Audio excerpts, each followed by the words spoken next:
So traditionally, lymphedema has been an extremely difficult disease entity to treat. And most of the treatment has been relatively supportive in nature. And what I mean by that is compression type devices, things that are used to try and squeeze some of that fluid out of the extremity back into the central circulation.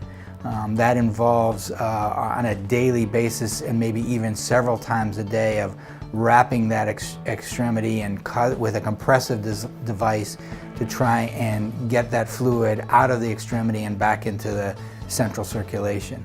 That's a very tedious process for those patients. It's very time limited in the relief. So as soon as they take the compression bandage off, the extremity will swell again.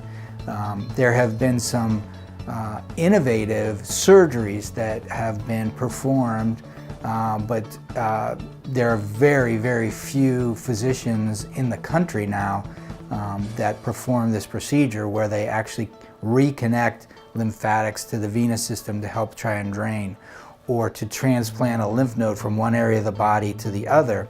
And then the final surgical procedure is a liposuction procedure where they actually try and remove some of the areas that are extremely affected by lymphatic disease. But those treatments are not very accessible to patients.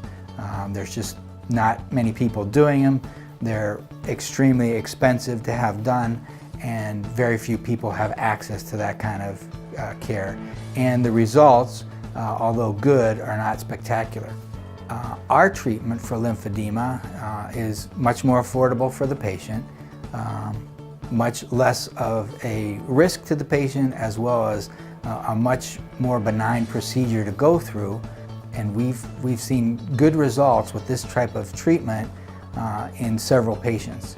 And so it's very exciting to me, because I think it could be something that more patients could have access to, and it's more affordable for them, and the results can be spectacular.